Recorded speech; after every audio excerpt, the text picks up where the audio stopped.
Baada ya kusaini mkataba wa ujenzi wa uwanja wa Dodoma na kampuni ya Limonta SPA ya Italia, leo tumekuja hapa kwa ajili ya kukabidhi eneo la ujenzi, inaitwa site possession.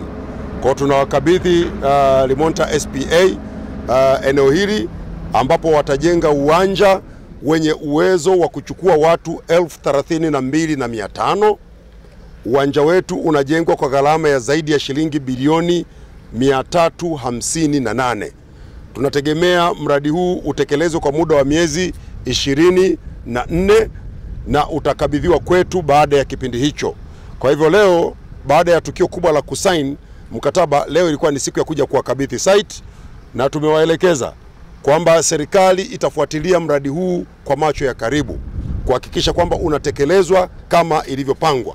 Mheshimiwa Rais Dr. Samia Suluhu Hassan anataka kuona Dodoma ina uwanja ambao serikali imeahidi na uwanja ambao umeahidiwa kwenye ilani ya uchaguzi ya Chama cha Mapinduzi.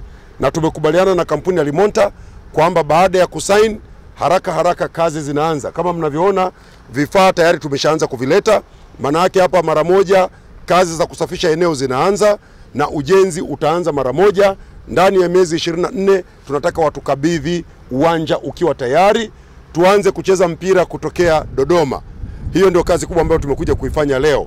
Na kwa kweli naomba nichukue nafasi hii kumshukuru kwa dhati Mheshimiwa Rais Dr. Samia Suluhu Hassan, ambaye baada ya mchakato wa muda mrefu wa miaka mingi ameamua kwamba serikali itatoa fedha zake yenyewe kutoka kwenye makusanyo yake kutekeleza mradi huu wa mabilioni ya fedha.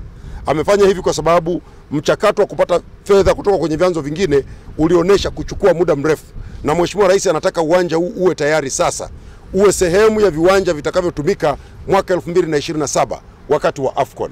Na leo ni mwaka 2025, tuna muda wa kutosha.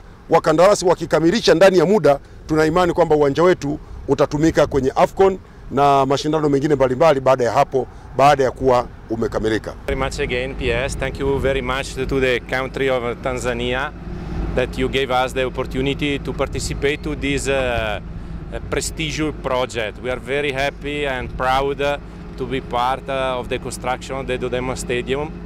We have a lot of experience in sporting construction. We are one of the FIFA preferred producer in the world.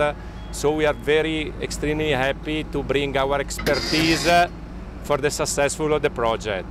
As we were mentioning during the different meetings, we have already prepared a lot of, let's say, design. So our commitment is to start the work as soon as possible and to finish the project on time.